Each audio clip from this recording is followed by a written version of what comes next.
기도하겠습니다. 사랑과 은혜가 많으신 아버지 하나님, 주님의 은혜에 감사와 찬양을 드립니다. 아버지, 이 시간에도 우리와 함께하여 주시옵시고 우리가 진리를 나누는 데 있어 부족함이 없도록 도와주시옵소서. 정말 우리가 이 세상에서 고아와 같고 과부와 같고 나그네와 같은 삶을 살아갈지라도 주님께서 우리를 기뻐하시는 줄 믿사옵나이다. 늘 함께하여 주시옵시고 또 세상에 나가서 이 복음을 전할 수 있도록 역사하여 주시옵소서. 모든 말씀 예수 그리스도의 이름으로 기도했습니다. 아멘. 야고보서 2장 4절을 이제 계속해서 해가고 있습니다. 로마서 3장 22절을 보겠습니다. 신약 성경 243쪽입니다. 신약 성경 243쪽 로마서 3장 22절입니다. 제가 읽어드리겠습니다. 곧 예수 그리스도를 믿음으로 말미암아 모든 믿는 자에게 미치는 하나님의 의인이 차별이 없느니라. 아멘. 육체를 보면 차별이 있습니다.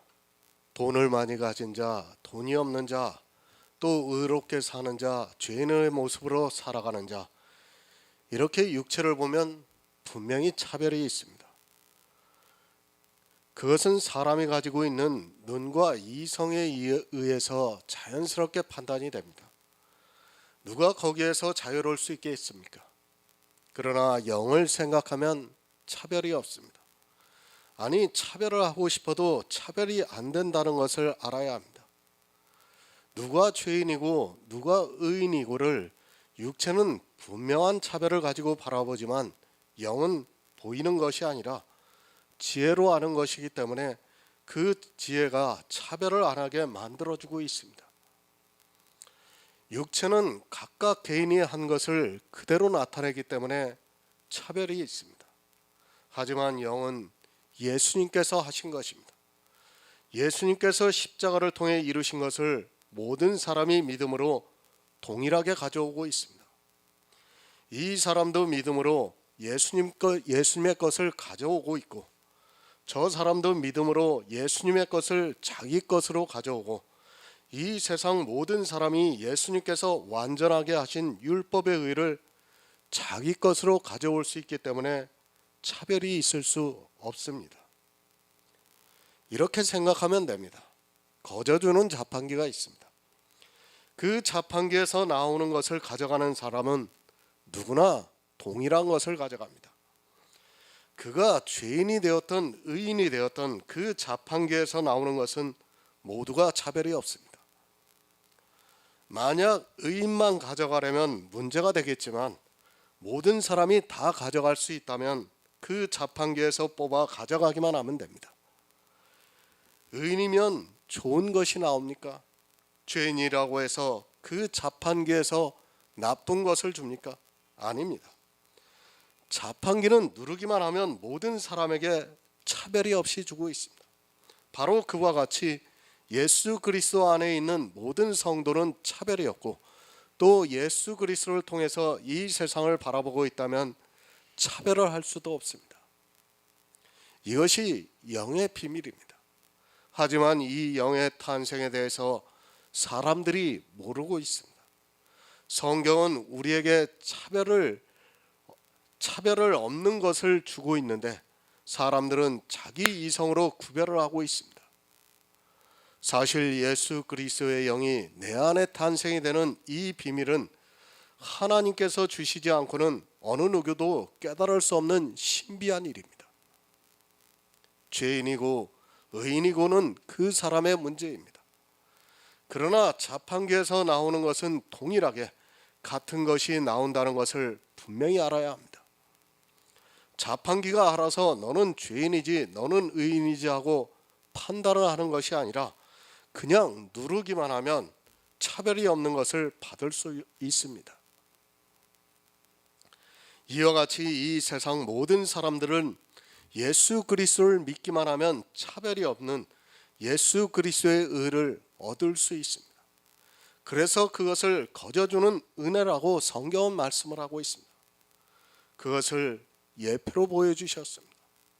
아담을 통해서 하와가 탄생이 되었습니다. 아담에게서는 반드시 하와가 나오게 되어 있습니다. 이것이 오실 자의 표상이라고 말씀을 하고 있습니다. 이와 같이 예수 그리스도에게서는 그리스도의 사람이 탄생을 합니다. 이 차별이 없는 것을 주시겠다는 것이 영의 비밀이며 하나님께서는 우리에게 주시는 놀라운 선물입니다. 왜 차별이 없는가를 아시겠습니까? 무엇을 가지고 판단을 하겠습니까?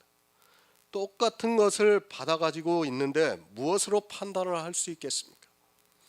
판단을 하고 싶어도 하지 못하는 것이 바로 영의 것이라는 것을 알아야 합니다. 그런데 이 차별이 없는 너무도 좋은 것을 가지려 하기보다는 차별이 있는 썩어져가는 티끌과 같은 것을 좋아하고 있습니다. 그리고 그 썩어져가는 것을 더 많이 가지고 싶어서 견디지를 못하고 있습니다. 영의 사람입니다. 내가 육의 사람인가 영의 사람인가를 이 말씀을 통해 쉽게 이해할 수 있습니다. 육의 사람은 율법의 행위를 따라 구별을 하고 또 그것을 보고 판단을 하고 있지만 영의 사람은 그것을 보는 것이 아니라 차별이 없이 주어지는 예수 그리스도의 은혜를 보기 때문에 서로 다른 눈을 가지고 있다고 보면 맞습니다. 그것은 지혜입니다. 육의 사람은 눈으로 보고 영의 사람은 지혜로 보고 있습니다. 눈으로 보는 그것은 사라지는 안개와 같습니다. 너희는 안개라고 말씀을 하고 있습니다. 그런데 그 안개를 보면서 구별을 하고 판단을 하고 있습니다. 잠시 후에는 사라지고 말 것을 가지고 어리석게도 이것이 좋다, 이것이 나쁘다 하면서 차별을 하고 있습니다. 지혜로 보시기 바랍니다. 차별이 없다는 것을 어떻게 이해할 수 있겠습니까? 내가 눈으로 보고 있고 또 이성적으로 판단을 하고 있는데 차별이 없다는 것을 도무지 이해할 수 없습니다. 그러나 지혜로 깨달은 사람은 하와가 아담으로 탄생이 된 것 같이 주님으로부터 그리스도의 사람이 탄생이 된다는 것을 믿음으로 받아들이면서 쉽게 이해를 하고 있습니다. 지혜로 본다는 말씀은 지혜를 통해서 알라는 뜻입니다. 눈으로 보고 아는 것과 지혜를 통해서 아는 것은 전혀 다른 일입니다. 하나는 육의 일이고 하나는 영의 일입니다. 지혜를 통해서 깨달으면 하나님의 의는 차별이 없다는 것이 믿어집니다. 그러나 눈을 통해서 보면 말로는 믿는다고 하면서도 도무지 믿어지지가 않는 것입니다. 육의 일과 영의 일을 분별을 못하고 있는 사람들이 교회 안에 너무도 많이 있습니다. 육체를 따라 판단을 하는 사람이 있고 지혜로 판단을 하는 사람이 있습니다. 이 세상을 바라보는 눈도 다르고 신앙생활을 하는 자체도 전혀 다르다는 것을 분명히 깨달아야 합니다. 지혜는 성령께서 감동을 주심으로 아는 것이고 육체를 따라 판단하는 것은 내 눈에 보이는 그대로를 보고 판단을 하는 것입니다. 육체를 따라 판단하는 것이 얼마나 어리석은가를 알아야 합니다. 그의 마음도 알 수 없고 또 그가 하루 종일 무엇을 하고 있는지 도무지 알지 못하고 그저 자기 눈에 지금 보이는 그 모습, 파노라마 중에 겨우 한 장면을 보고 판단을 하는 것과 같습니다. 사진 한 장을 보고 마치 전부를 본 것으로 생각하는 것 같이 바로 육체를 따라 판단을 하는 것입니다. 파노라마를 찍습니다. 그럼 그 중에서 좋은 장면도 있고 또 보기에 안 좋은 장면도 있습니다. 그것을 모두 찍어서 방송에 내보낼 때는 아주 좋은 장면을 편집을 해서 내보내고 있습니다. 우리가 눈으로 보고 있는 것은 그렇게 내 마음에서 아주 절제를 하면서 편집을 해서 나온 행위를 그 짧은 순간에 내보이고 있다는 것을 알아야 합니다. 바로 이것이 율법주의고 성화주의입니다. 사실은 내 마음에서 이미 편집을 하고 있어요. 그리고 그것을 갖다가 내보이려고 내 행위로 노력을 하고 있는 것입니다. 그리고 상대가 그것을 보고 있습니다. 그리고 그것을 보고 판단을 하고 성도냐 아니냐를 차별을 하고 있습니다. 지혜로 보면 차별이 없습니다. 차별이 있을 수 없습니다. 그것은 내 것이 아니라 예수님께서 이루신 구속이기 때문에 전혀 차별이 있을 수 없습니다. 이 비밀을 성경을 통해서 성령의 감동을 받아 알아야 하는데 사람들은 교회에 나와서도 자기 눈으로 보고 있습니다. 로마서 10장 12에서 13절을 보겠습니다. 신약 성경 253쪽입니다.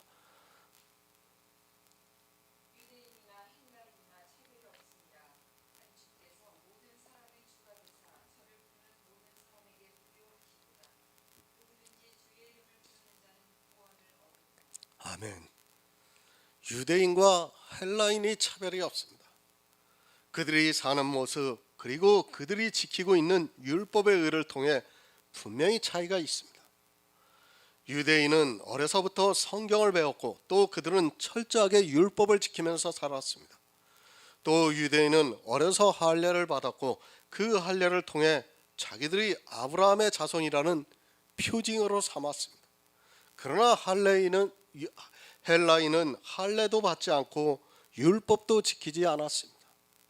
하지만 사도 바울은 무엇이라 말씀합니까? 유대인이나 헬라인이나 차별이 없다고 말씀을 하고 있습니다. 아마 유대인들이 들으면 화를 낼 말씀입니다.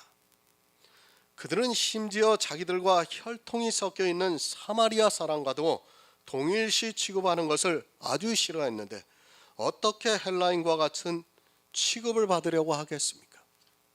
차별이 없습니다. 그것이 바로 예수 그리스도의 십자가이며 믿음의 비밀이라는 것을 알아야 합니다. 이 세상에서 우리가 눈으로 보는 것은 차별이 있지만 예수 그리스도 안에 있는 모든 것은 믿음 안에서 전혀 차별이 없다는 것을 성령이 진리로 가르쳐주고 있습니다. 성령의 감동을 받은 성도는 이것을 알기에 눈으로 보이는 차별을 오히려 감싸 안아줄 수 있습니다. 모든 사람을 부요하게 해주시는 의입니다. 예수 그리스도의 의는 어느 한 사람만 아니 어느 특정의 사람들만 부요하게 하실 수 있는 것이 아니라 이 세상 모든 사람을 부요하게 하실 수 있는 그런 의라는 것을 알아야 합니다. 이 사실이 믿어져야 눈으로 보지 않고 지혜로서 예수 그리스도를 알기에 힘쓰게 되어 있습니다. 이것이 영의 사람입니다. 그렇게 영의 사람은 지혜로서 알기 때문에 육체를 보는 것을 가지고 판단을 하지 않으면서 악을 행하지 않을 수 있는데 육체를 따라 사는 교회 안에 있는 다수의 사람들은 지혜로 아는 것을 믿기보다는 자기들의 눈에 비춰지는 그 모습 그대로를 보고 그것을 믿고 있습니다. 그것은 예수 그리스도를 믿는 것이 아니라 자기를 믿고 싶은 것입니다. 성령의 감동을 받으시기 바랍니다. 그것은 어떤 은사를 행하라고 하는 것이 아니라 모든 진리 가운데로 인도하심을 받으라는 말씀입니다. 진리 가운데로 인도하심을 받게 되면 내가 육체를 따라 판단하지 않을 수 있고 오직 성령께서 진리를 분별할 수 있게 감동을 해주시고 있다는 말씀입니다. 이렇게 성령의 감동을 받지 않고 육체를 따라 판단하는 모든 행위가 다 악한 일입니다. 모두가 믿음으로 부유해졌습니다. 그런데 아직도 누군가가 율법을 지키고 자기가 부유하게 만들려고 한다면 그는 예수 그리스도를 믿지 않는 사람입니다. 이미 천국에 들어갈 수 있는 모든 부유함을 믿음으로 얻었는데도 아직도 그것을 믿지 못하고 천국에 가려면 이렇게 해야 한다는 생각에 사로잡혀 있으면 그는 아직 믿음이 없는 사람입니다. 그리고 누구의 행위를 보면서 저렇게 하면 천국에 가지 못하지 하고 내 마음에서 생각을 하고 있다면 예수 그리스도를 통해 모든 사람을 부욕해 하시는 것을 믿지 않고 있는 사람입니다. 누구든지 주의 이름을 부르는 자는 부유해졌습니다. 그가 유대인이든지 아니면 헬라인이든지 그가 할례를 받았든지 할례를 받지 않았든지 모두가 주의 이름을 부르는 자는 부요해졌습니다. 그러나 이 사실을 믿지 못하기 때문에 교회 안에서 천국에 가기 위해서 이것도 해야 되고 저것도 해야 하고 아주 할 것이 너무도 많이 있습니다. 자기들은 구원을 받은 자로서 한다고 하지만 실제 그들의 마음에서는 그렇게 해서 구원을 받고자 하는 생각에 가득 차 있다는 것을 알아야 합니다. 또한 그것을 보면서 스스로 마음에서 부자가 되어가고 있습니다. 부자입니까? 또 누구는 가난합니까? 그것이 중요한 것이 아닙니다. 주님께서 주신 은사대로 우리는 이 세상에서 그렇게 부자의 모습으로 고운 배옷과 자색 옷을 입고 살 수도 있고, 또 누구는 거지 나사로와 같이 죄의 모습이 그대로 드러나면서 살아갈 수도 있습니다. 그럴지라도 예수 그리스도 안에서 모든 사람은 부유해진다는 것을 믿어야 합니다. 부자라고 자랑해서도 안 되고 가난하다고 스스로 정죄에 빠져서도 안 된다는 말씀입니다. 주님께서 주시는 부유함을 받으시기 바랍니다. 부자는 자기의 의를 버리고 가난한 자는 예수 그리스도의 의를 더욱 사모해야 합니다. 누가 더 쉽겠습니까? 사실 부자가 자기의 의를 버리는 것이 얼마나 힘이 든다는 것을 알아야 합니다. 그래서 예수님께서 부자가 천국에 들어가기가 낙타가 바늘귀로 들어가는 것보다 쉽다고 말씀을 하고 있습니다. 부자가 되려 하지 마시기 바랍니다. 물론 억지로 가난해질 필요는 없습니다. 하지만 부자는 가난한 자를 보면서 늘 마음에서 판단을 해왔고 자기가 어렵고 힘들게 해온 그것을 버리기가 쉽지가 않습니다. 아니, 그것을 기억 속에서 지워버려야 하는데 그것이 불가능하기 때문에 부자가 천국에 들어가기가 낙타가 바늘귀로 들어가는 것보다 어렵다고 말씀을 하고 있습니다. 부자는 차별을 하고 판단을 합니다. 그러나 가난한 자는 차별을 하고 말 것도 없고 자기 스스로 판단을 받고 있기 때문에 남을 함부로 판단을 하지 못합니다. 모든 사람에게 주는 부유한 의를 믿음으로 받아들이지 못하고 육체의 모습을 보고 차별을 하고 있는 자체가 예수 그리스도의 십자가를 거절하는 일이고 그것이 바로 악한 일이라는 것을 알아야 합니다.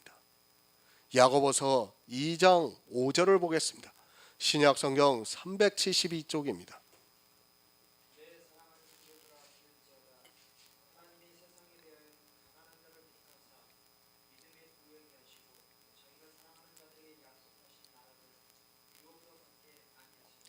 아멘. 믿음의 비밀입니다. 이 세상의 기준으로는 도무지 이해가 안 되는 말씀. 이 세상에서는 의롭고 선하고 그리고 착하게 산 사람이 그들이 원하는 천국이든 극락이든 간다고 말을 하고 있지만 하나님께서는 세상에 대하여는 가난한 자를 택하사 믿음을 부여하게 하시고 또 자기를 사랑하는 자들에게 약속하신 나라를 유업으로 받게 하셨다고 말씀을 하고 있습니다. 새 번역을 보겠습니다. 나의 사랑하는 형제 자매 여러분, 들으십시오. 하나님께서는 세상에 가난한 사람을 택하셔서 믿음이 좋은 사람이 되게 하시고 하나님을 사랑하는 이들에게 약속하신 그 나라의 상속자가 되게 하지 않으셨습니까? 이렇게 번역이 되었습니다. 참으로 은혜입니다. 세상의 기준으로는 현장에서 잡혀온 가늠한 여자는 도저히 용서받을 수 없습니다. 또한 주님 곁에서 십자가형을 받는 한평 강도가 천국에 들어갈 수 있다는 것을 누가 받아들일 수 있겠습니까? 아마 제가 그렇게 이야기를 한다면 곁에 서 있는 사람들이 저를 비난할 것입니다. 어떻게 사형 선고를 받을 정도로 세상에서 악한 일을 한 사람이 천국에 들어갈 수 있느냐고 따질 것입니다. 사람들이 이 한평 강도를 보고 착각을 합니다. 이 사람이 복음을 들었습니까? 안 들었습니까? 예수님한테서 복음을 들은 사람입니까? 안 들은 사람입니까? 이 사람은 복음을 들은 사람입니다. 한편 강도는 복음을 들었기 때문에 예수님께서 십자가에 달리셨을 때 예수님을 믿을 수 있었던 것이지, 전혀 복음을 안 들었다면 그 사람은 믿을 수 없었습니다. 예수님께서 복음을 전하실 때 어느 틈에선가 껴서 복음을 들었던 사람이에요. 그렇기 때문에 주님께서 십자가에 달리실 때 이 사람이 믿을 수 있었던 것입니다. 복음을 들었지만 이 사람이 어떻게 살았습니까? 사형 선고를 받을 정도로 강도짓을 하면서 살았습니다. 그러나 어떻습니까? 주님께서는 그 사람을 구원해 주셨습니다. 차별이 없다는 겁니다.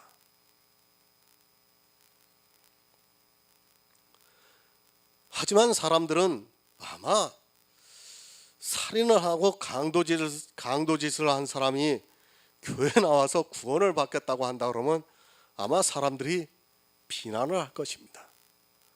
모르겠습니다. 겉으로는 감싸 안아줄 수도 있을지 모릅니다. 그러나 속으로는 비난을 할 것이 분명합니다. 왜? 판단을 하고 차별을 하기 때문입니다. 그러나 하나님은 다릅니다. 이 세상에서는 버림받은 것 같아 도무지 이해할 수 없는 삶을 산 아주 가난한 자들을 택하시고 있습니다. 지금도 교회 안에서 볼 때 저 사람은 도저히 구원을 받지 못할 것 같아 하는 그 사람을 하나님께서 택하시고 있다는 말씀입니다. 제가 정직하고 의롭게 살아가고 있는 모든 사람이 버림을 받는다고 말씀을 드리는 것이 절대로 아닙니다. 그러나 분명합니다. 하나님께서는 이미 말씀을 드렸지만 고아의 아버지시고 또 과부의 재판장이시고 또 나그네에게 식물과 의복을 주고 계신다고 말씀을 하고 있습니다. 고아, 과부, 나그네, 이 세상에서 가장 가난한 사람들이기도 합니다. 실제 초대교회 대부분의 성도들이 그 당시 노예였던 것을 우리가 교회사를 통해서 알 수 있습니다. 가난한 자입니다. 율법에 대해서 가난한 자를 택하셔서 그들에게 믿음을 주시고 있습니다.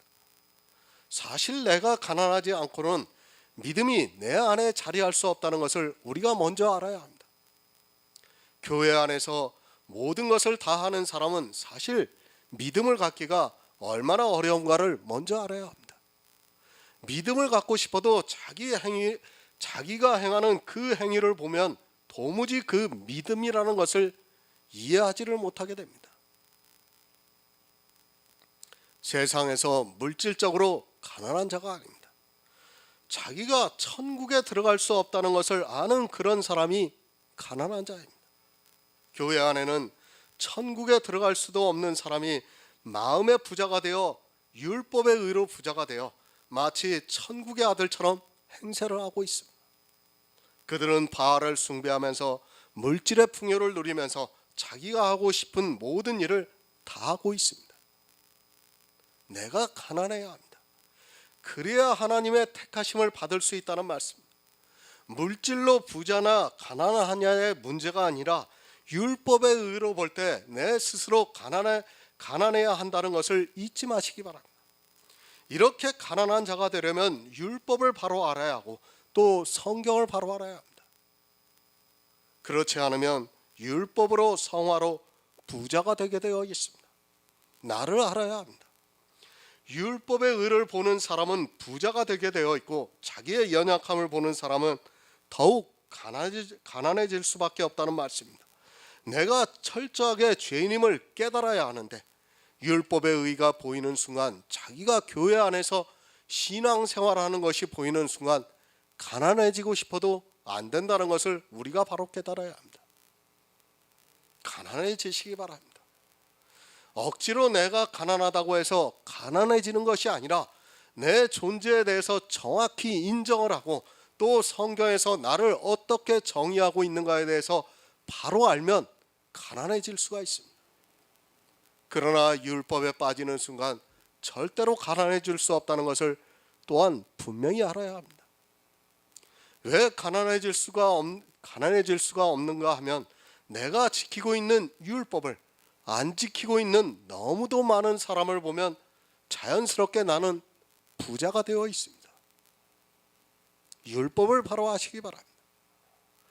왜 가난해지지 못하는가를 알아야 합니다. 율법을 보면 자기가 그 율법을 범한 죄인이라는 것을 알아야 하는데 오히려 율법을 지키면서 다른 사람과 비교를 하고 있습니다.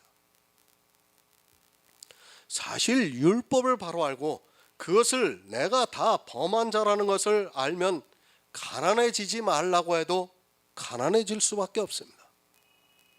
생각해 보시기 바랍니다. 내가 주의를 빠지지 않고 지키고 있습니다.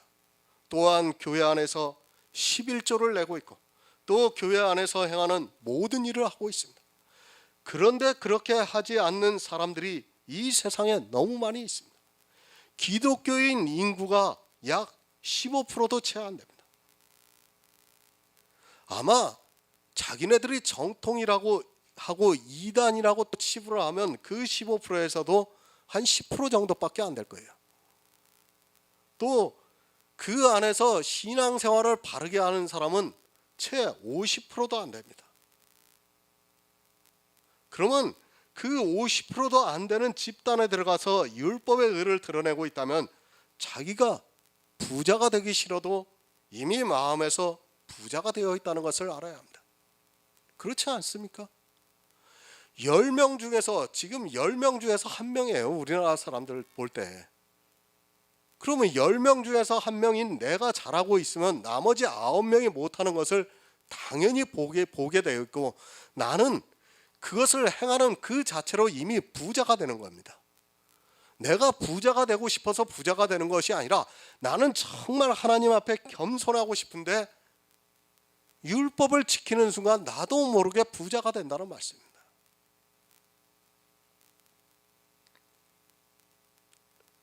가난해질 수 없습니다. 하나님께서는 세상에 대해서 가난한 자를 택하시어 믿음을 부여하게 하시고 있는데 과연 몇 프로나 그 안에 들어갈 수 있는가를 냉정하게 생각해 보시기 바랍니다. 사람은 아주 작은 행위 하나만 해도 그것을 통해 자기 안에서 누리는 만족감은 너무도 대단합니다. 왜 우리가 가난해져야 하는가를 말씀해 주고 있습니다. 시편 9편 12절을 보겠습니다. 구약성경 809쪽입니다. 구약성경 809쪽 시편 9편 12절입니다.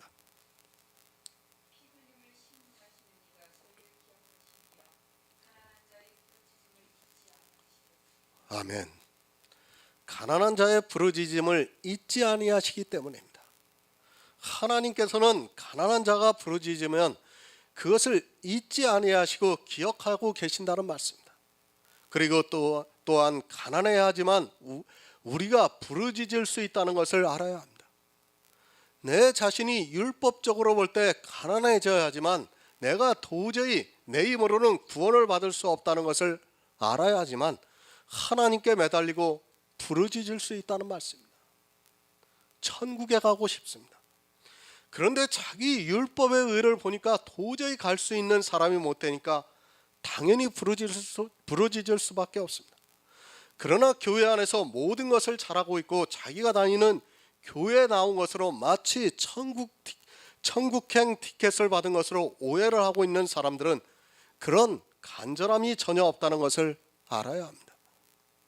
늘 말씀드리지만 신앙은 나를 아는 데서부터의 출발입니다. 나를 모르는 사람이 어떻게 하나님을 알 수 있다는 말입니까? 나를 알면 가난해집니다. 그러나 나를 모르면 자기도 모르게 부자가 되게 되어 있습니다. 이스라엘이 왜 부자가 되었느냐면 자기를 몰랐기 때문에 율법의 의를 보면서 스스로 부자가 되었습니다. 지금 이 시대도 종교에 취해서 자기를 모르고 그 종교적 행위에 빠져 고운 배옷과 자색 옷을 입으면서 교회 안에서 성화가 되어가고 가는 자기 모습을 보면서 연락하는 사람들이 너무 많이 있습니다. 오해하지 마시기 바랍니다. 율법을 안 지키는 것과 선하고 의롭게 사는 것은 전혀 별개의 문제라는 것을 알아야 합니다. 율법을 안 지키고도 얼마든지 선하고 의롭게 이 세상을 살아갈 수 있다는 것을 알아야 하는데, 율법에 빠져 있는 사람들은 율법이 아니고는 그렇게 살 수 없는 것으로 알고 있습니다. 시편 14편 6절을 보겠습니다. 시편 14편 6절입니다.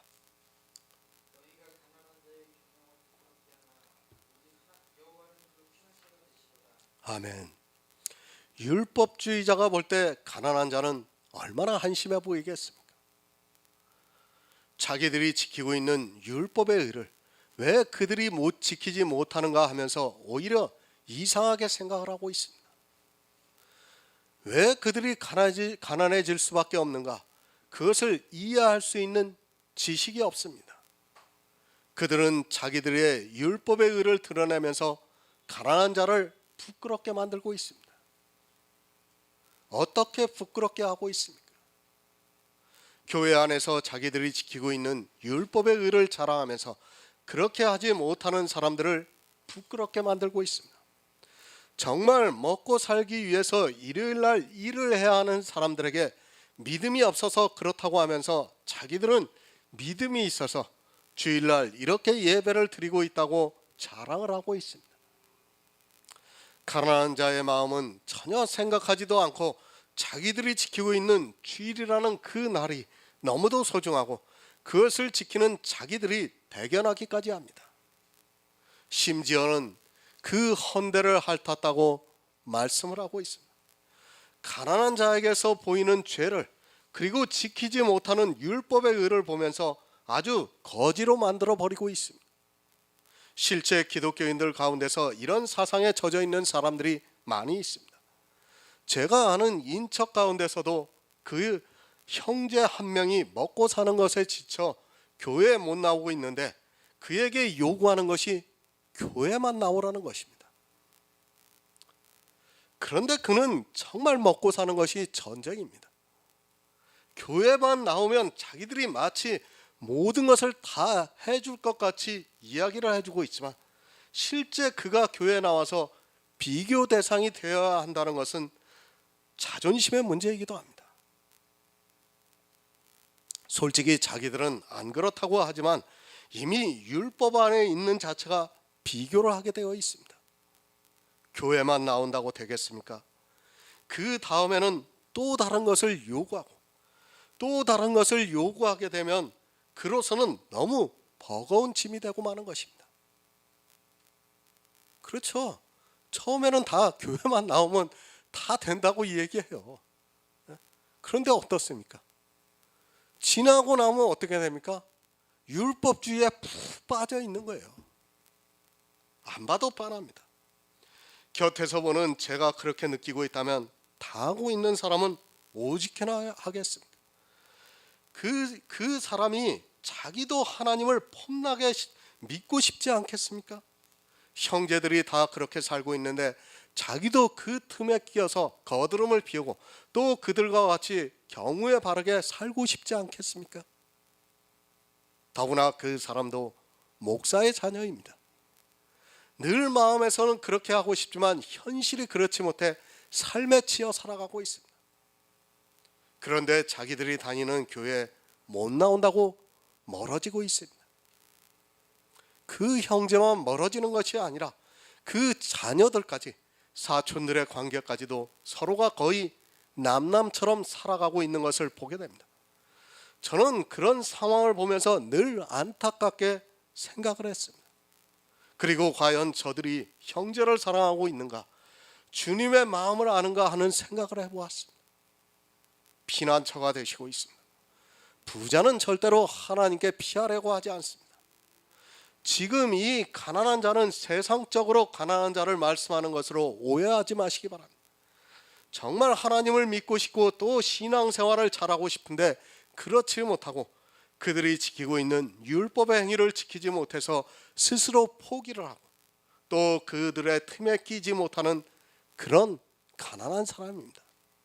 시편 82편 4절을 보겠습니다. 구약성경 853쪽입니다. 시편 82편 4절입니다.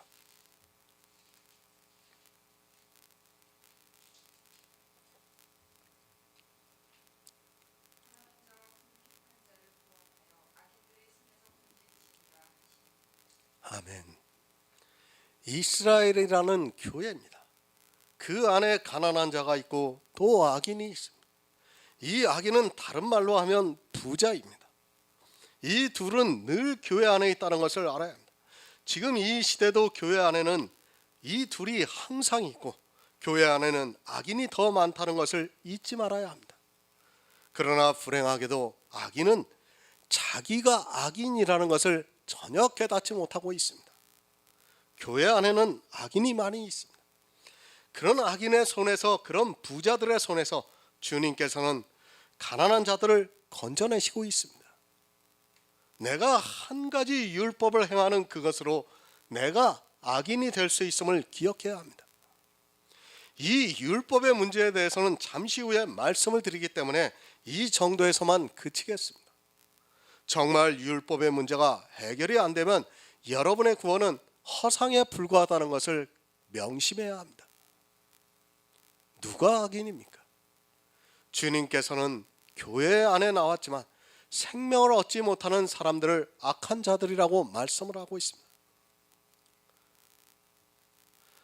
자기 생명만 얻지 못하는 것이 아니라 자기가 생명이 없기 때문에 다른 사람이 생명을 얻는 것까지도 방해를 하고 있다는 것을 알아야 합니다. 자기도 모르게 그런 일을 하면서 아니 더욱 그 일에 감사하면서 행하고 있습니다. 세상 악인은 양심의 가책이라도 받고 살아가지만 교회 안에 있는 악인은 양심의 가책을 받기보다는 오히려 그것을 더 하고 싶어서 견디지를 못하고 있습니다. 마태복음 25장 26절을 보겠습니다. 신약성경 44쪽입니다. 마태복음 25장 26절입니다.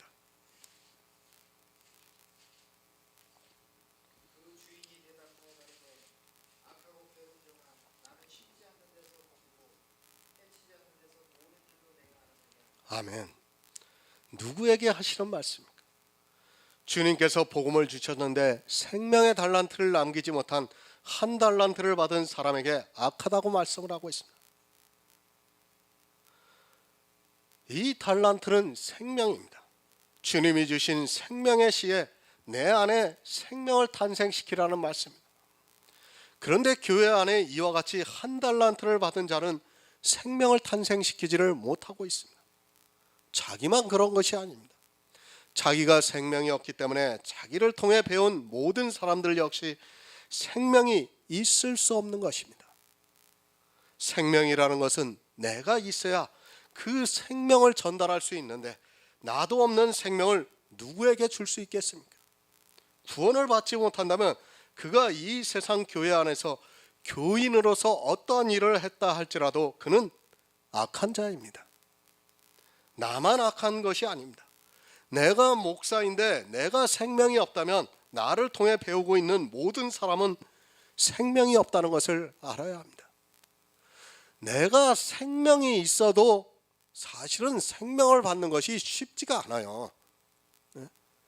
그렇지 않습니까? 사도 바울이 복음을 전했지만 그 안에도 이단들이 들어왔어요. 계속해서. 생명이 있어도 사실 생명을 전하기가 쉬운 것이 아닙니다. 하물며 생명이 없는 사람이 어떻게 생명을 전할 수 있겠습니까?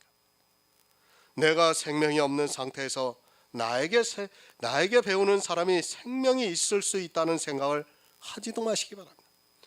목사가 좀 잘못해도, 아니 진리에서 전혀 다른 말을 해도 자기만 구원을 받으면 된다고 생각하는 사람들이 있는데 그것이 얼마나 어리석은 생각인가를 똑똑히 알아야 합니다. 내가 악합니까? 그럼 내 주변에 있는 사람도 다 악합니다. 유유상종이라는 말이 있듯이 교회에 목사가 생명이 없으면, 그가 악하면 모든 사람이 다 악해진다는 것을 알아야 합니다.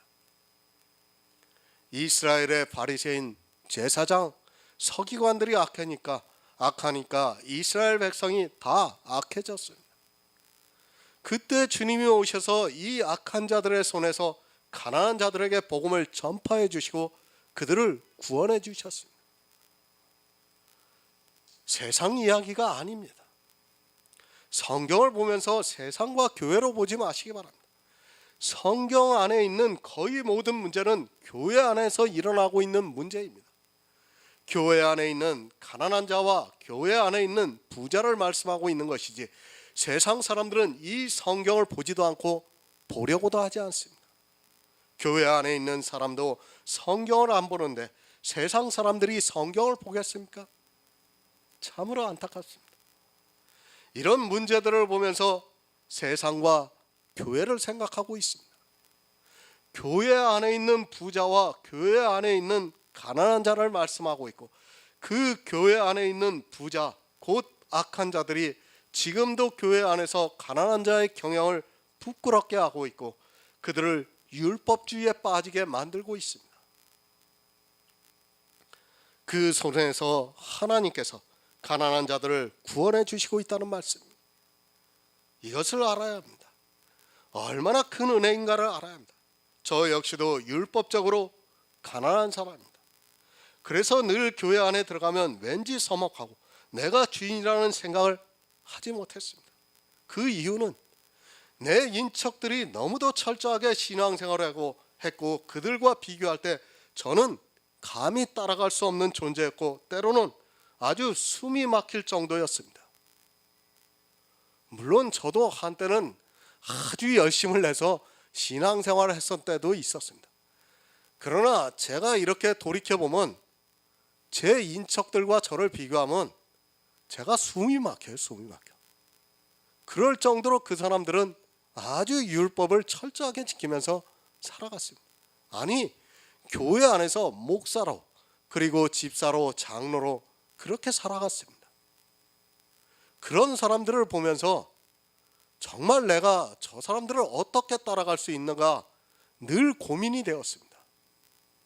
물론 한때는 저도 아주 30대 중반에 장로를 받을 정도로 아주 열심히 하기도 했지만 대부분의 시간이 그랬던 것 같습니다.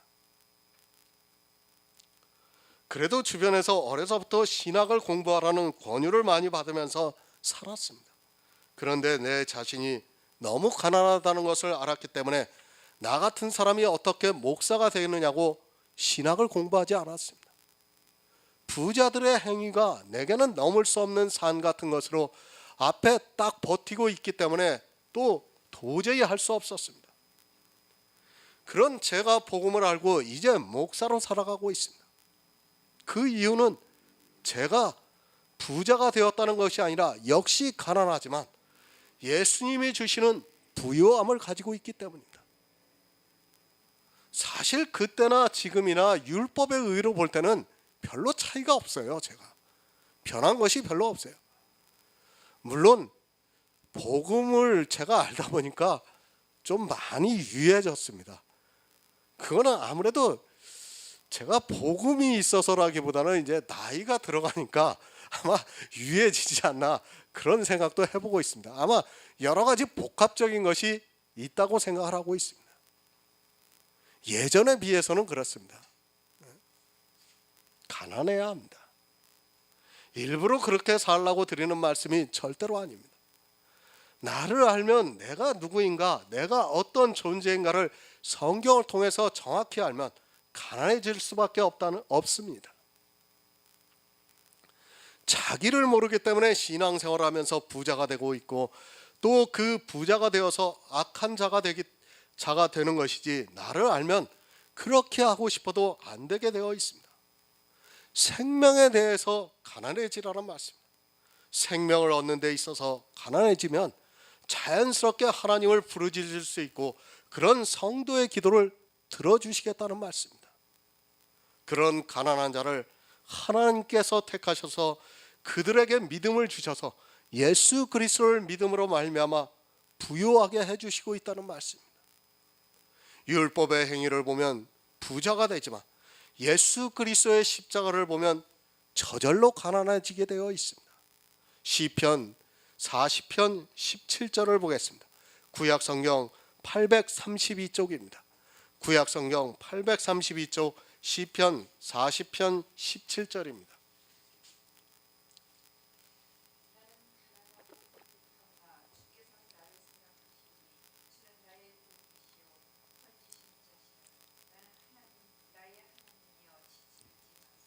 아멘. 나는 가난합니다. 시편에서 자기를 가난하다는 말씀이 많이 나옵니다. 다윗이 물질적으로 가난한 사람입니까? 그는 왕입니다. 당대 가장 부유한 왕이었고 그 당시 패권 국가의 왕이었습니다. 그런 그가 늘 시편에서 자기를 가난하다고 고백하고 있습니다. 사실 다윗은 가난한 자입니다. 우리아의 아내 밧세바의 일도 그렇고 실제 그가 살아온 것을 보면 그가 가난해질 수밖에 없습니다. 다윗의 죄를 일일이 성경에 다 기록을 했다면 아마 그것만으로도 성경보다 더 많은 분량의 책이 필요했을 것입니다. 아주 중요한 사건만을 기록했을 뿐이지 실제 다윗은 자기가 얼마나 가난한 사람인가를 너무도 절실하게 깨닫고 있었습니다. 이렇게 가난한 자를 주님께서 구원해 주시고 있습니다. 그들의 부르짖음을 들어주시고 있고 또 그들을 불쌍히 여기심으로 말미암아 악인의 손에서 건져주시고 있다는 말씀입니다. 내가 누구보다도 더 죄를 얼마나 많이 지었느냐 하는 것을 아는 것이 중요한 것이 아니라 또 그렇게 산 것으로 가난해질 수 있는 것이 아니라 내 자신을 알면 그리고 율법을 알면 당연히 가난하다고 고백을 하게 되어 있습니다. 그런 자들을 택하셔 믿음을 부요하게 하시고 있다는 말씀, 얼마나 감사합니까? 하나님의 비밀은 정말 우리가 깨달을수록 놀랍기만 합니다. 내가 가난하다는 것을 이 세상 지혜로 어떻게 깨달을 수 있겠습니까?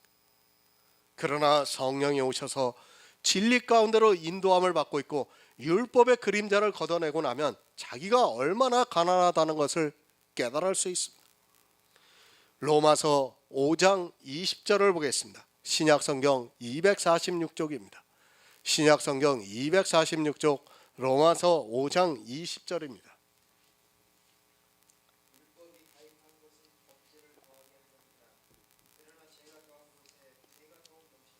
아멘. 죄를 지라고 이 말씀을 하는 것이 절대 아닙니다. 자기가 죄인이라는 것을 아는 사람만이 은혜가 더욱 넘치게 된다는 말씀입니다. 이 세상 사람들은 모두가 죄인입니다. 그러나 그 죄에 대해서 깨닫는 사람이 있고 자기가 지키고 있는 율법의 행위를 보면서 죄를 깨닫지 못하고 사는 사람들이 있습니다. 율법이 가입한 것은 범죄를 더하게 하려 함이라 오해하고 있습니다. 율법을 알게 하신 것은 그 율법을 통해서 육신이 연약해서 율법을 못 지키는 것을 보고 범죄를 더하게 하는 것이라 생각을 하고 있습니다. 다 그렇게 생각하고 있죠. 지금 제가 말씀드린 대로요. 성경을 바로 알지 못하면 전혀 다르게 해석이 되고 있다는 것을 깨달아야 합니다. 아마 제가 로마서 강해를 썼을 때도 아마 그렇게 해석을 해놓았을 거예요. 아마 율법에 가입한 것은 범죄를 더하게 하려 함이라는 이 말씀을 바로 알아야 합니다. 살인하지 말라는 말씀이 있습니다. 그리고 거짓말하지 말라는 말씀이 있습니다. 아마도 교회 안에 있는 사람들이 다 그렇게 생각할 것입니다.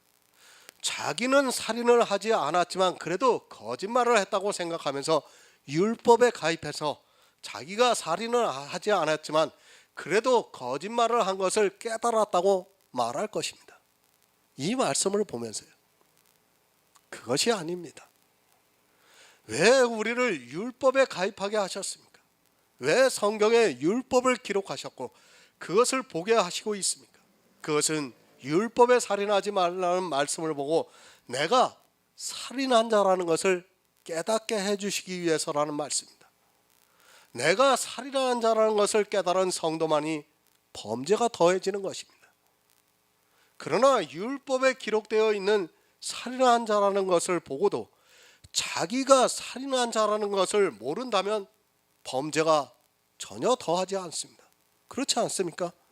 내가 살인한 자라는 것을 알면 범죄가 더합니다. 그러나 내가 살인을 안 했으면 어떻게 됩니까? 범죄가 더하지 않습니다. 살인하지 말라고 말씀입니다. 그러면 내가 살인자가 되어야 율법에 가입해서 범죄가 더해진다는 말씀입니다. 이 말씀을 하면 내가 언제 살인을 했느냐고 따질 사람이 있을 것입니다. 하지만 우리는 살인한 자입니다. 만약에 그것을 부인하고 있다면 그는 아직 율법에 가입을 하지 않았습니다. 가입을 하지 않았다는 말씀은 율법을 모르고 있다는 말씀입니다. 살인했습니다. 그래서 범죄가 더해졌습니다. 율법에 간음하지 말라는 말씀이 있습니다. 그런데 내가 보니까 간음한 자입니다. 그렇게 율법을 보고 자기가 그 죄를 지었다는 것을 알게 되면 범죄가 더해진다는 말씀입니다. 하지만 사람들은 율법에 가입을 하고서도 오히려 범죄가 더하는 것이 아니라 그것을 문자 그대로 지키면서 율법의 행위에 의로 부자가 되어가고 있습니다. 율법에 가입을 하라고 하니까 거꾸로 하고 있어요. 거꾸로. 오히려 율법을 지키고 있습니다. 율법에 가입해서 자기가 율법을 어긴 자라는 것을 깨달아야 하는데 오히려 율법을 지키면서 부자가 되어가고 있습니다. 가난해질 수밖에 없습니다. 율법에 가입을 하면 가난해질 수밖에 없습니다. 내가 살인한 자요, 간음한 자요, 거짓말한 자요, 모든 율법을 다 범한 자라는 것을 알고 나니까 범죄가 더해지는 것입니다. 하지만 이 시대는 아무리 율법을 보고도 자기가 살인한 자라는 것을 모르고 간음한 자라는 것을 모르고 있어서 범죄가 더하지 않고 있고, 범죄가 더하지 않다 보니까 예수 그리스도의 은혜가 더 이상 은혜가 되지 않고 있습니다. 죄가 더한 곳에 은혜가 넘쳤습니다. 이 사람이 죄를 더 많이 지어서 죄가 넘쳤습니까? 그것이 아니라 율법을 알고 나니까 범죄가 넘치게 된 것입니다. 남들보다 더 많은 죄를 지어서가 아니라 죄는 거의 비슷하게 짓고 살았는데 한 사람은 율법을 가입해서 보니까 범죄가 더하고 다른 사람은 오히려 그것으로 부자가 되고 있습니다. 착각하지 마시기 바랍니다. 내가 볼 때 저 사람이 성령과 같이 보입니까? 정말 천국에 갈 성도와 같이 보입니까? 그리고 저 사람은 개차반입니까? 사실 이 두 사람의 죄는 거의 비슷합니다. 다만 사람의 눈에 그렇게 보이고 있을 뿐입니다. 하지만 율법에 가입한 성도는 자기가 살인한 자요, 간음한 자요, 거짓말한 자요, 모든 율법을 어긴 자라는 것을 알고 나니까 범죄가 더했습니다. 그러니까 은혜가 넘친다는 말씀입니다. 죄를 더 많이 지어서 은혜가 넘친다는 것이 아니라 율법에 가입해서 죄를 알고 나니까 범죄가 더해져서 그렇게 죄가 더한 사람에게는 은혜가 넘칠 수밖에 없다는 말씀입니다. 하지만 사람들이 율법에 가입을 해서 율법을 아무리 많이 알고 있어도 범죄가 더하지 않고 있습니다. 그러다 보니까 예수 그리스도의 은혜가 되지 않고 있습니다. 잘 이해하시기 바랍니다. 범죄가 더했다고 하니까 마치 죄를 더 많이 진 것으로 생각하지 마시기 바랍니다. 그것이 아니라 우리는 누구나 거의 비슷하게 죄를 지면서 살아가고 있습니다. 그래서 시편에서 저울에 달아보니까 입김보다 경하다고 말씀을 하고 있습니다. 입김보다 더 경한데 율법에 가입을 해서 율법을 알고 나니까 범죄가 더한 것입니다. 그것은 율법을 알고 모르고의 차이로 죄가 더한 것이지 실제 죄를 더 많이 지었다는 말씀이 아닙니다. 가난해졌습니다. 율법에 가입을 해서 범죄가 더해지다 보니까 가난해졌습니다. 그렇게 가난해진 성도를 택하사 하나님께서 믿음으로 부요하게 하시고 자기를 사랑하는 자들에게 약속하신 나라를 기업으로 주시겠다고 말씀을 하고 있습니다. 이것이 사람의 이성으로 깨달아지겠습니까? 지금 이 말씀이 사람의 이성으로 깨달아집니까? 성령이 오시지 않고는 율법에 가입해서 범죄가 더해질 수 없다는 것을 알아야 합니다. 이 말씀은 도저히 사람의 이성으로는 깨달아지지가 않는 말씀이에요. 성령이 오셔야지만 이 말씀을 받아들이고 우리가 깨달을 수 있는 것이지, 성령이 오시지 않고 어떻게 이 말씀이 깨달아집니까? 못 깨달아집니다. 율법에 부요해지면 망합니다. 율법에 가입을 해서 범죄가 더해서 가난해져야 합니다. 그것은 다시 말씀을 드리지만 죄를 더 지었다는 것이 절대로 아닙니다. 그렇게 범죄가 더한 성도는 은혜를 사모하게 되어 있고, 그런 성도는 반드시 믿음으로 말미암아 부요하게 하시고 있다는 말씀입니다. 요한계시록 3장 17절을 보겠습니다. 신약성경 402쪽입니다. 신약성경 402쪽 요한계시록 3장 17절입니다.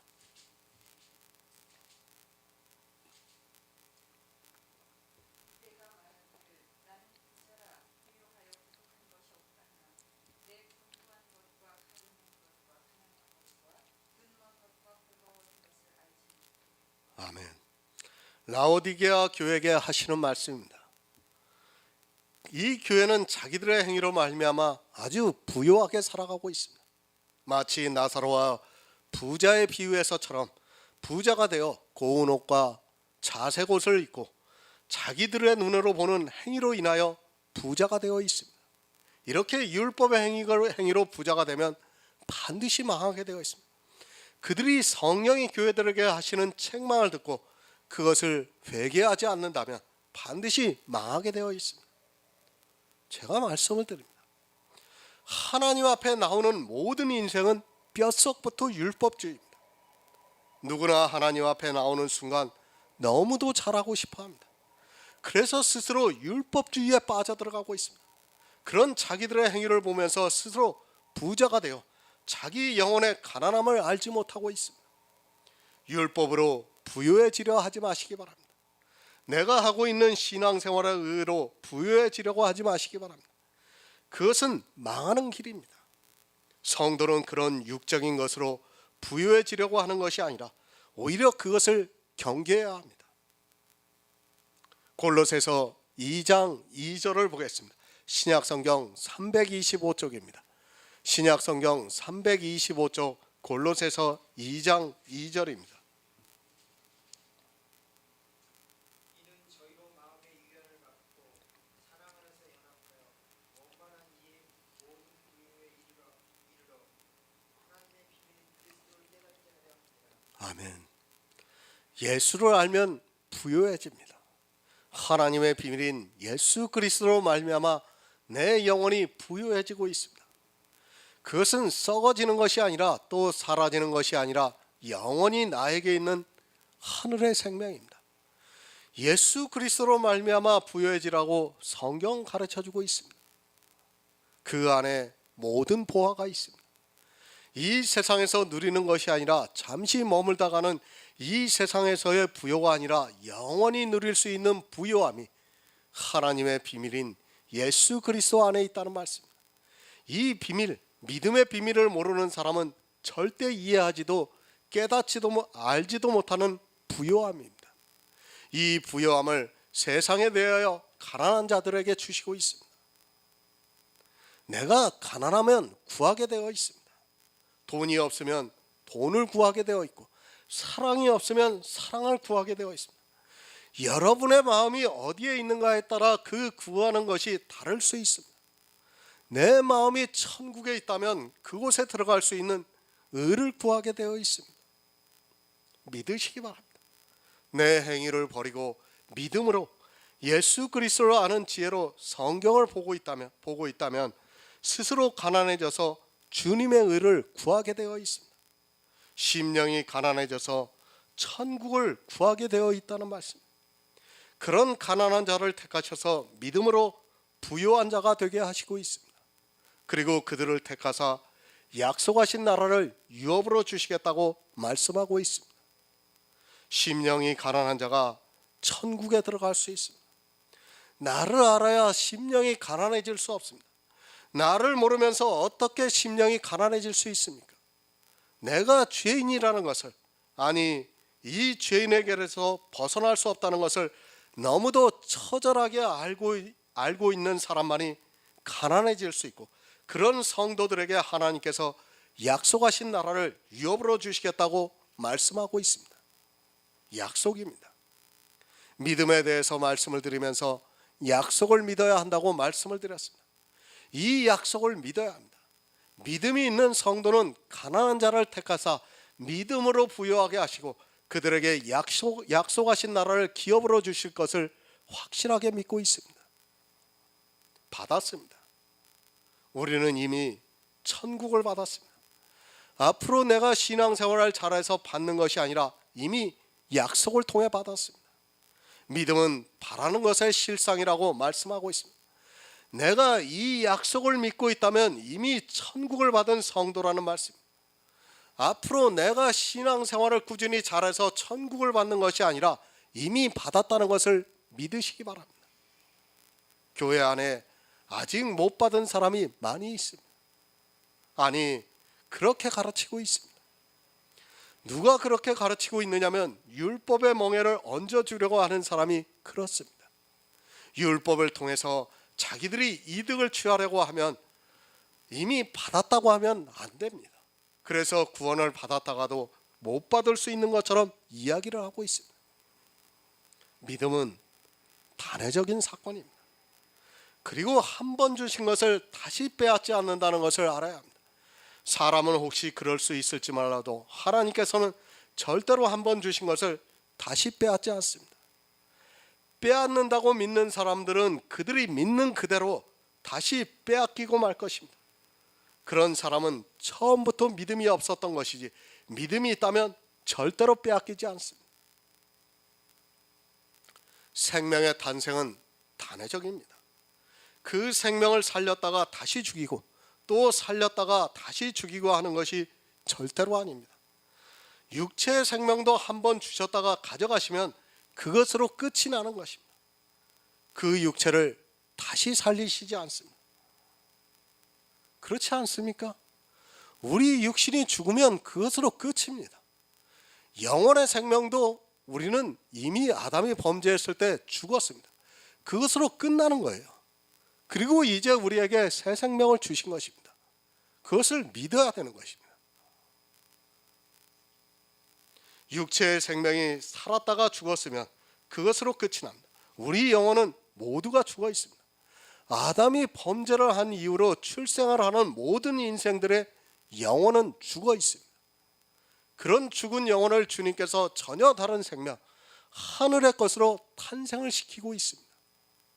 이렇게 새롭게 탄생이 된 영혼은 절대로 다시 죽지 않는다는 것을 믿어야 합니다. 처음부터 죽어 있었습니다. 마치 살았다가 죽은 것으로 오해하는데 아무리 신앙생활을 잘했다 해도 모든 사람이 볼 때는 신실하다 해도 그는 처음부터 죽었던 자이지 살았다 죽는 것은 절대 아닙니다. 하나님께서 생명을 주시면 절대로 다시 빼앗기지 않는다는 것을 분명히 알아야 합니다. 그렇게 믿지 않는 사람은 믿음이 없는 사람입니다. 얼마나 감사합니까? 이 세상에 대해서 가난한 자를 택하셔 믿음으로 부유하게 하셔서 약속하신 그 나라를 유업으로 주시고 있습니다. 저 역시도 가난하기 때문에 지금 이렇게 믿음의 비밀을 알게 되었고 또한 그 믿음으로 내 영혼을 부유하게 해서 예수 그리스도 안에서 약속하신 그 나라를 유업으로 받아 그것을 사모하면서 살아가고 있습니다. 가난한 성도만이 알 수 있습니다. 교회 안에서 너무 잘하는 것은 사실 독이 될 수 있습니다. 그것이 나를 부자로 만들고 있고 그것으로 인하여 예수 그리스도를 믿지 못하게 방해를 하고 있다는 것을 알아야 합니다. 천국의 유업을 율법의 행위를 보면서 받았다고 착각하지 마시기 바랍니다. 성경은 그 유업을 어떻게 받았는가를 가르쳐주고 있습니다. 갈라디아서 3장 18절을 보겠습니다. 신약성경 305쪽입니다. 신약성경 305쪽 갈라디아서 3장 18절입니다.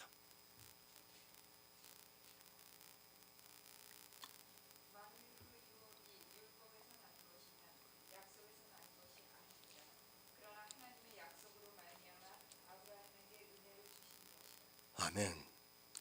천국 어떻게 받습니까? 그 유업은 율법에서 난 것이 아니라고 분명히 가르쳐주고 있습니다. 왜 율법에서 난 것이 아니라고 말씀하고 있습니까? 제가 늘 말씀을 드리잖아요.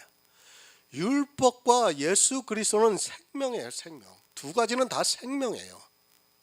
그런데 교회 안에 있는 사람들은 율법을 생명이라고 생각하지 않고 있어요. 지금 갈라디아서에서 그것을 말씀하고 있는 거예요. 율법에서 난 것이 아니라고 말씀하고 있습니다. 생명, 율법은 생명을 얻을 수 있는 것이 아니라는 말씀이에요.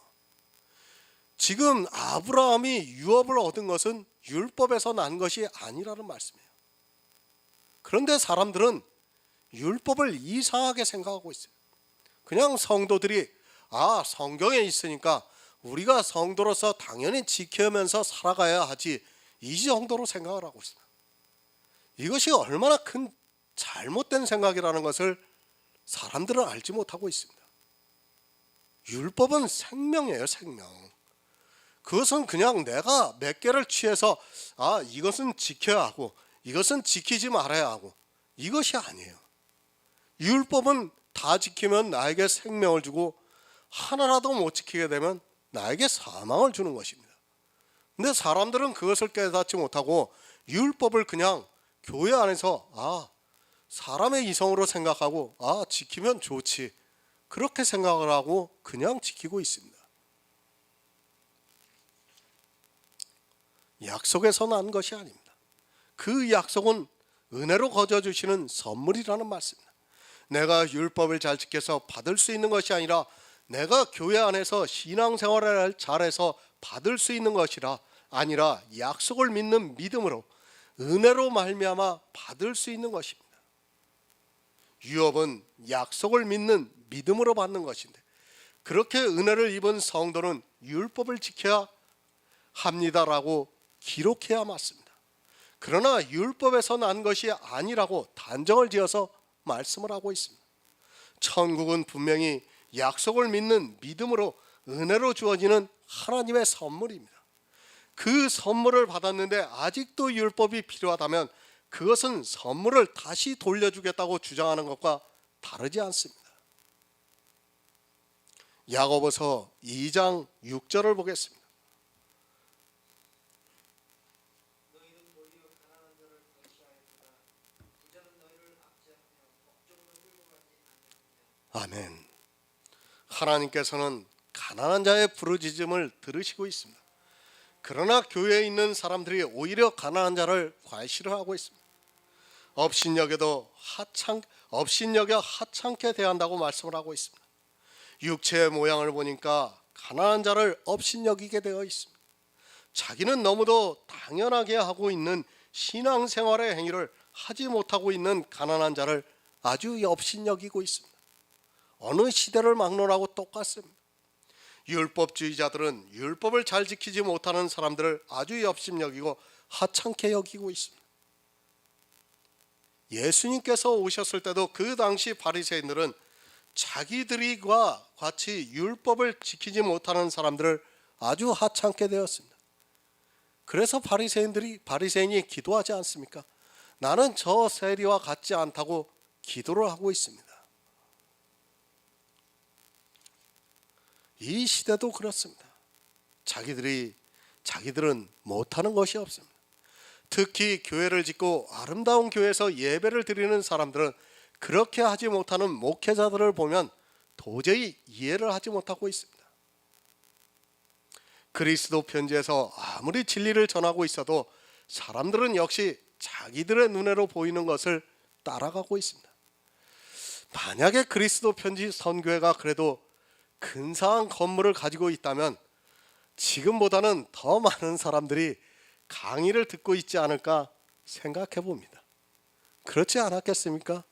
여기 왔던 사람들이 아마 그냥 간 사람 중에 그래도 그리스도 편지 선교회가 사무실이라도 근사하게 교회 모습을 갖춰 있고 어떤 건물을 가지고 있었다면 그 사람들 중에 상당수는 그래도 여기 남아 있었지 않을까, 그런 생각을 해봅니다. 제가 진리가 있으면 되지 않습니까? 그러나 그들은 진리보다는 그들의 눈에 보이는 모양과 행위를 더 중요하게 생각하고 그것을 믿음의 잣대로 보고 있습니다. 특히 교회 안에서 자기들의 신앙생활의 의를 따라하지 않는 사람들에게 직접적으로 말을 하지 않지만 모두가 느낄 수 있게 업신여기고 있다는 것을 알 수 있습니다.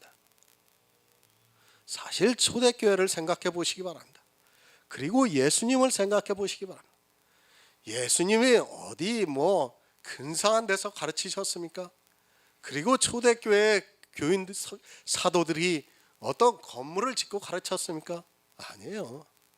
아주 골방에서, 다락방에서, 그리고 정말 그 카타콤이라는 데서, 그런 데서 가르쳤습니다. 지금과는 비교할 수 없는 그런 환경에서 진리를 전했습니다. 하지만 지금은 이 겉으로 보이는 모습을 보고 사람들이 외면을 하고 있습니다. 아마 그리스도 편지 선교회가 조금 더 나은 모습을 가지고 있었다면 그래도 많은 사람들이 여기에 남아 있었지 않을까 다시 한번 생각해 봅니다. 가난한 자를 괄시하지 마시기 바랍니다. 내가 어떻게 구원을 받았는가를 알면 절대로 그런 일을 하지 않을 수 있습니다. 그러나 예수 그리스도의 은혜를 모르기 때문에 교회 안에서 가난한 자를 괄시하고 있습니다. 누가복음 16장 20에서 21절을 보겠습니다. 신약성경 123쪽입니다. 신약성경 123쪽 누가복음 16장 20에서 21절입니다.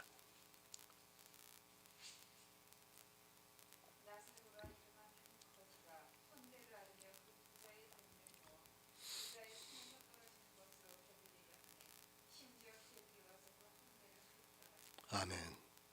업신여기는 정도가 아닙니다.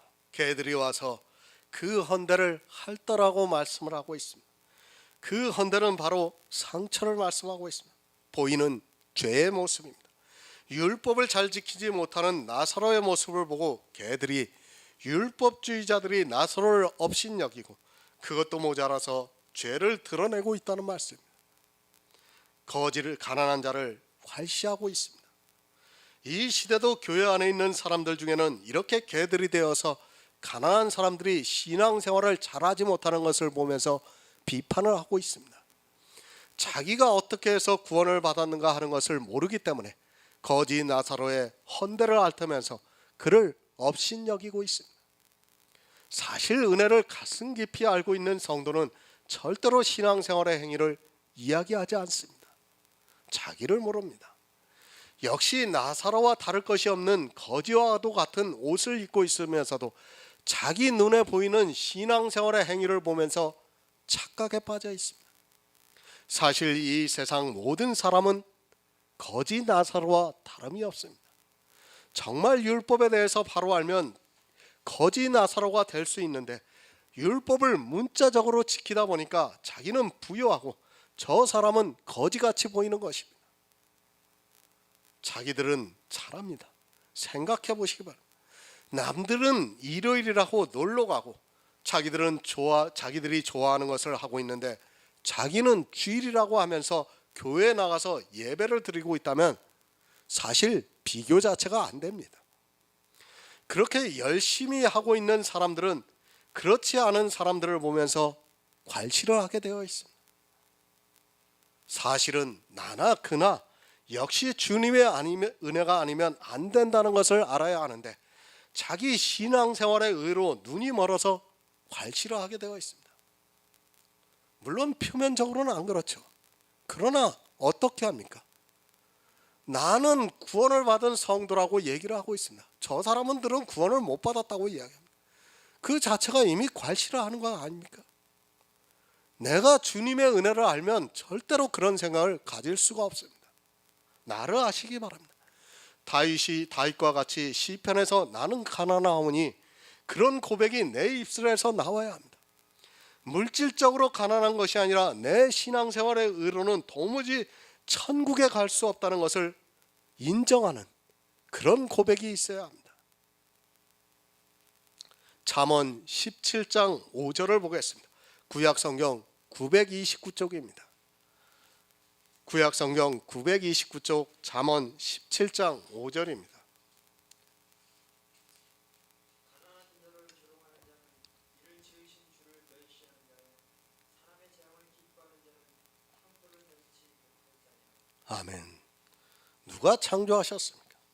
물론 부모의 사랑에 의해서 자녀가 탄생을 하지만 하나님께서 그 자녀를 허락해 주시지 않으면 자녀를 낳을 수 없습니다.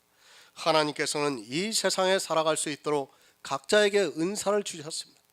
누구는 부자로 살게 하고 또 누구는 가난하게 살게 하고 있습니다. 누구는 참 선합니다.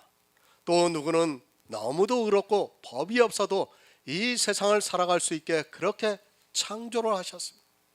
그러나 누구는 너무도 연약해서 자기를 이기지 못하고 죄를 지면서 살아가고 있습니다. 하나님을 믿는다고 하면서도 성도와 같은 모습을 보여주지를 못하고 있습니다. 의롭게 사는 사람도 그리고 죄만 짓고 사는 사람도 모두가 하나님께서 이 세상에서 있게 하셨다는 것을 알아야 합니다. 주일도 잘 못 지킵니다. 11조도 잘 못 내고 있습니다.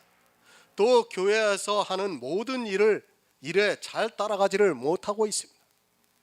누구는 교회 안에서 칭찬을 받으면서 천국에 갈 수 있는 사람이라는 말을 듣기도 하고 또 누구는 저 사람은 왜 교회에 나오는지 알 수 없다는 소리를 들으면서 살아가고 있습니다.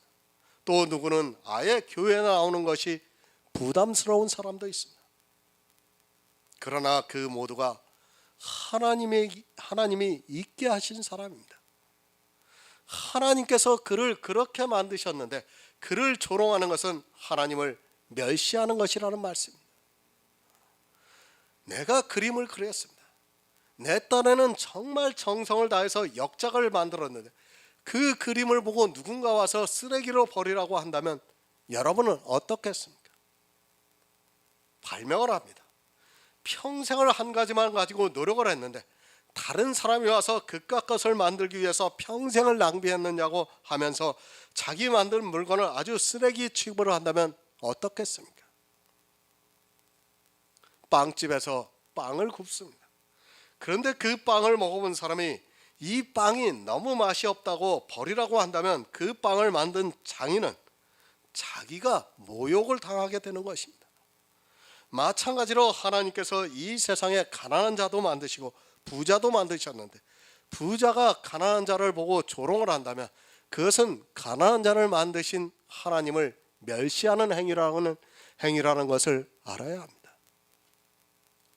누가 했는가를 생각해 보시기 바랍니다.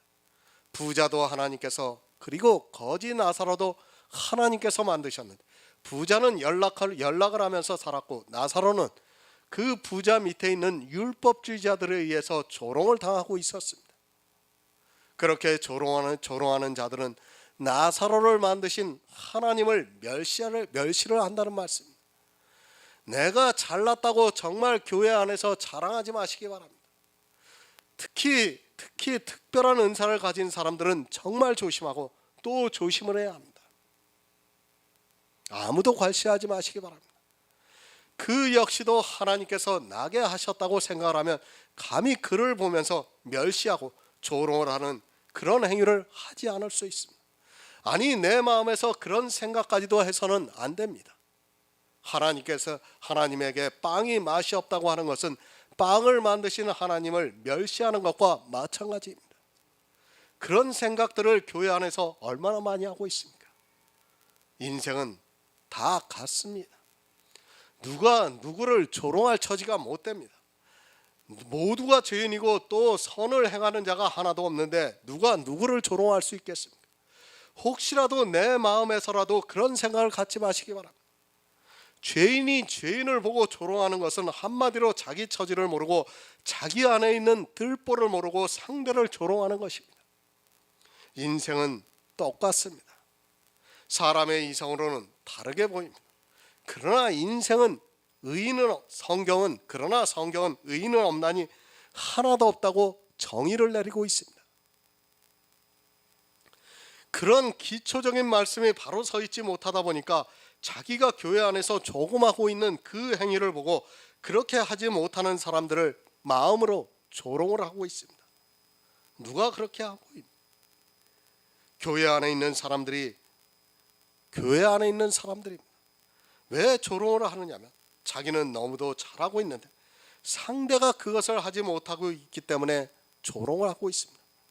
나는 새벽 기도를 매일 빠지지 않고 나가고 있는데 새벽 기도도 안 나오는 사람이 자기가 성도라고 하면 마음에서 조롱을 하게 되어 있습니다. 자기의 행위가 더 좋은데 자기보다 못한 행위를 하는 사람이 천국에 간다고 하니까 조롱을 하는 것입니다. 사실 믿음으로는 얼마든지 가능한 일인데 믿음을 모르니까 조롱을 하고 있습니다. 행위는 다양합니다. 그러나 믿음은 예수 안에서 통일이 되어야 합니다. 행위의 다양성을 보고 마치 믿음을 판단을 하려고 하다가는 큰 실수를 하게 됩니다. 거지도, 그리고 간음하다 현장에서 잡혀온 여자도, 강도짓을 하다가 사형을 받는 그 사람도 모두가 행위는 다를지라도 예수 안에서 믿는 믿음으로 통일이 되어서 다 구원을 받았습니다. 그런데 그 사람들이 구원을 받았다고 하면 아마 교회 안에 있는 사람들이 그 마음에서 조롱을 하고 있을 것입니다. 그렇지 않습니까? 요즘 구원파가 참 문제죠. 그죠? 근데 구원파는 어떻게 생각합니까? 자기들은 구원을 받은 날짜까지 알고 있다고 말하고 있어요. 그렇죠? 그러면서 일반 교회를 보고 조롱하고 있어요. 저 사람들은 구원을 받지 못해서 저렇게 살아가고 있다고 조롱합니다. 또 일반 교회는 구원파를 보고 뭐라고 합니까? 저들은 영지주의라고 하면서 조롱하고 있습니다. 저들은 성도로서 행위가 전혀 없다고 하면서 조롱하고 있어요. 근데 실제 구원파가 영지주의입니까? 아니에요. 율법주의예요. 율법주의. 그러나 어떻습니까? 다 자기들의 행위를 가지고 조롱하는 거예요. 상대를. 다 그렇게 하고 있습니다.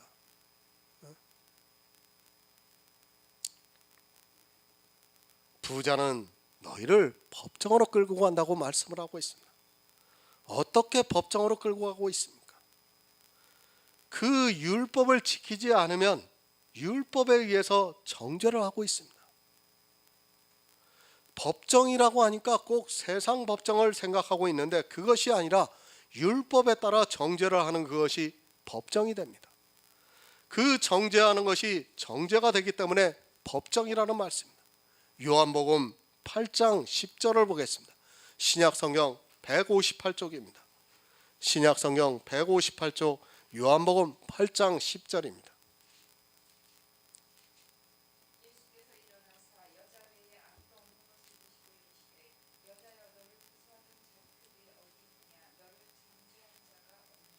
아멘.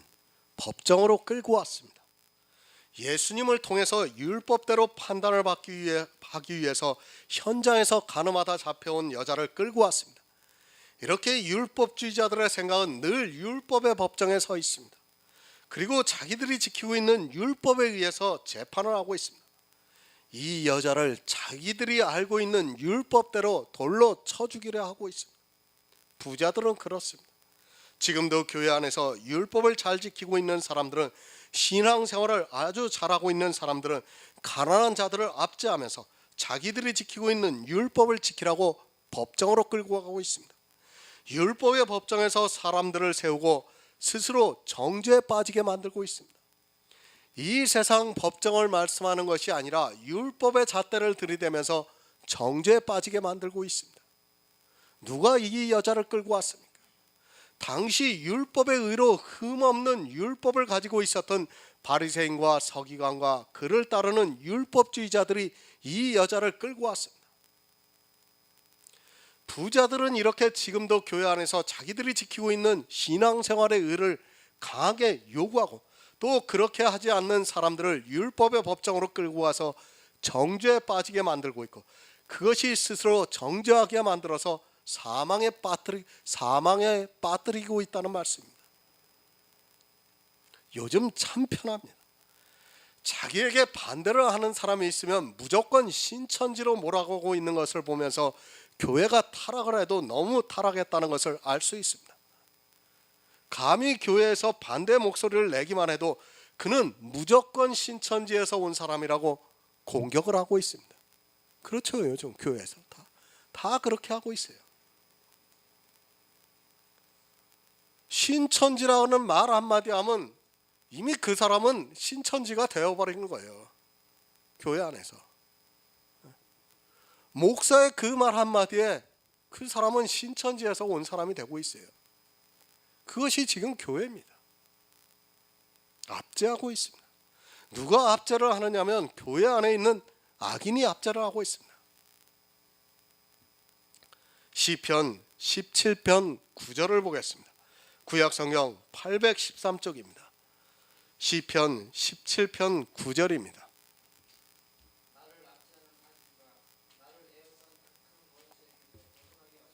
아멘. 누구를 비유해서 말씀하는 것입니까? 바로 예수 그리스도께서 이 세상에 오셨을 때 바리새인과 서기관과 그 당시 제사장들에 의해서 압제를 당할 것을 말씀하고 있습니다.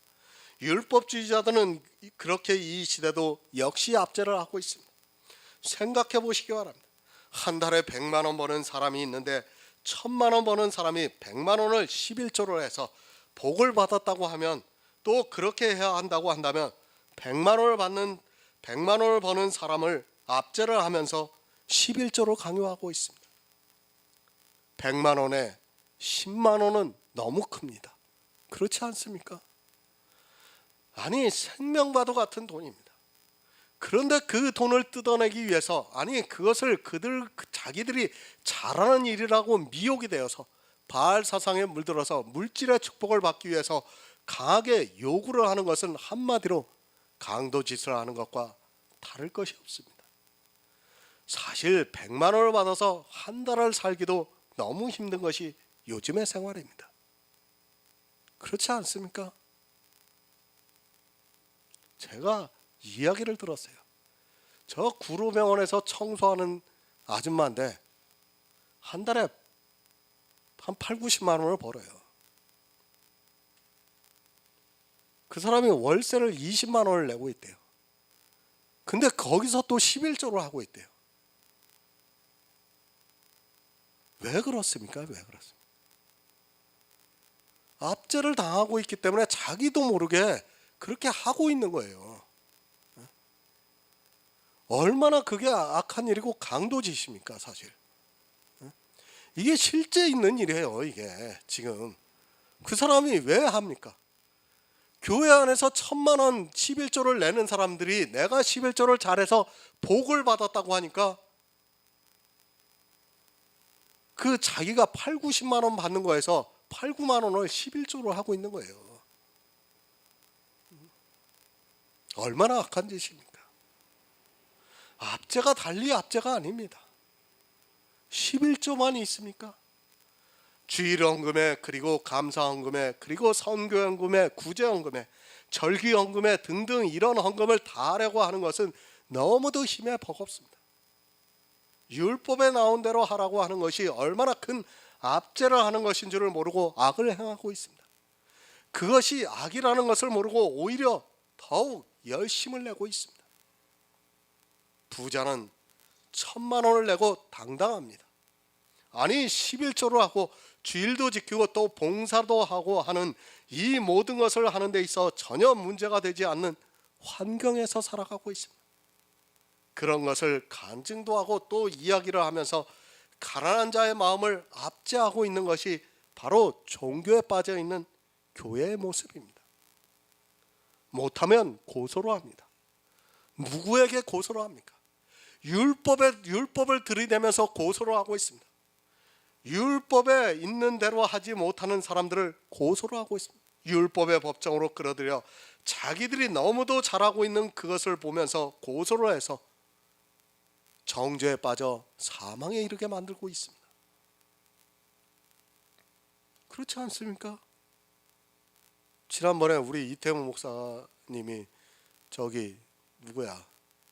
저기 목사가 하는 얘기가 장경동 목사가 그런 말을 했다고 하지 않습니까? 11조를 안 하는 것은 죄가 아닌데 안 해도 되는데 11조를 안 해도 되는데 자기가 천국에 가서 보니까 11조 한 사람만 있다고 그런 얘기 하지 않았습니까? 그게 뭐예요? 11조를 안 하면 정죄에 빠뜨리는 거 아닙니까? 그게 법정에 끌고 온 거예요. 그 말 자체가 이미.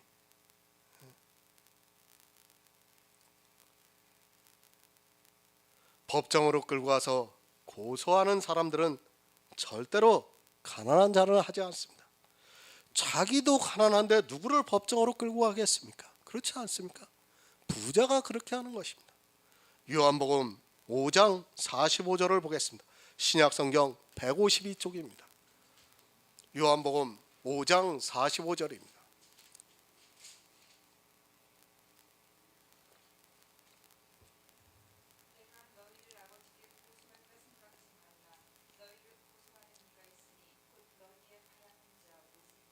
아멘.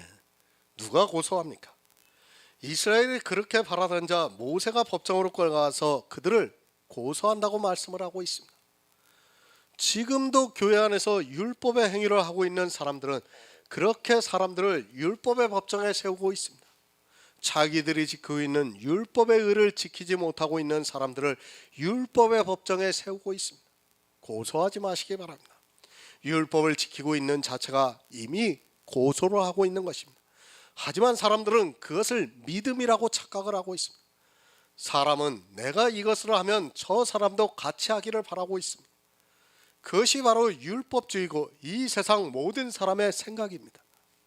그래서 사람들은 무엇을 만들면 법부터 만들고 있습니다. 그죠? 무슨 회를 하나 만들어도 법부터 만드는 게 사람들입니다. 마찬가지예요. 교회를 만들면 교회 법부터 만들고 있어요. 사람들이. 그것이 사람입니다. 뭐가 그렇게 하라는 것이 많습니까? 내가 너희를 편히 쉬게 하리라는 예수님의 말씀이 무색해져서 오히려 율법에 의해서 압제를 받고 있고 부자들에 의해서 법정에 끌려가고 있으면서도 자기가 무엇을 하고 있는지조차 모르고 있습니다. 율법에 의해서 압제를 받고 있으면서도 아주 교묘하게 천국을 선물로 받은 성도가 당연히 지켜야 한다고 주장을 하고 있습니다. 율법을 지키는 순간 법정으로 끌려갑니다. 율법을 못 지키면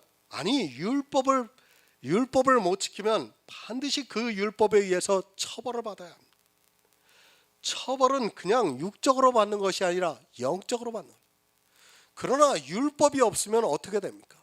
처벌을 받을 것도 없고 법정으로 끌고 갈 것도 없습니다. 법이 왜 있습니까? 그 법을 지키지 않는 사람이 있으면 고소를 하기 위해서 있는 것입니다. 법이 없으면 고소를 할 수 없는데 법이 있으니까 그 법을 보고 고소를 하는 것입니다. 하지만 사람들은 율법에 좋은 것만 생각을 하고 있지 이렇게 고소를 해서 진노를 받게 한다는 것을 모르고 있습니다. 법이 있으니까 고소를 합니다. 누가 고소를 하고 누가 법정으로 끌고 가겠습니까? 율법이 있으니까 그것에 따라 당연히 법정으로 끌고 가는 것 아닙니까? 성경에 나오는 율법을 지키지 못하면 당연히 율법의 법정에 세우는 것 아닙니까? 그런데도 그 율법을 지켜야 한다고 주장을 하고 있습니다. 부자들은 그렇다고 해도 수십 년, 아니 평생을 교회에서 율법을 지키면서 살아왔으면서도 아직도 그 율법을 지킬 수 있다는 환상에서 벗어나지를 못하고 있습니다. 다 실패했습니다. 아담도 실패했고 이스라엘도 하나님과 피의 언약을 했지만 역시 실패했습니다. 그리고 자기들이 신앙생활하면서 평생을 노력했지만 역시 실패했는데도 아직까지도 깨닫지 못하고 있습니다. 얼마나 어리석으면 율법의 압제가 얼마나 강하면 거기서 벗어나지를 못하고 있습니다. 법정으로 끌려가지 마시기 바랍니다. 율법은 반드시 여러분을 법정으로 끌고 갑니다. 그리고 완전한 율법의 의를 요구할 것입니다. 지금은 하나를 지키면 칭찬을 하고 또 하나를 지키면 대단하다고 추켜 세우고 있지만 때가 되면 반드시 법정으로 끌고 와서 완전한 것을 내놓으라고 요구를 하고 그것을 내놓지 못하는 사람은 결국 진노를 받게 됩니다. 이제 이 문제는 행함이 있는 믿음에서 다시 한번 아주 자세하게 말씀을 드릴 것입니다. 분명히 고소합니다. 나중에 법정으로 끌려가서 고소를 당하게 되면 유구무원으로 아무 할 말이 없게 됩니다. 지금 내가 지키고 있는 몇 가지 율법의 모양을 보면서 정죄를 받지 않는다고 착각하지 마시기 바랍니다. 나중에 그 율법이 반드시 모든 것을 다 내놓으라고 할 것입니다. 성경에 기록되어 있는 모든 율법을 항상 다 지키지 못하면 반드시 율법에 의해 고소를 당하게 되고 그것으로 사망에 이르게 된다는 것을 명심하시기 바랍니다.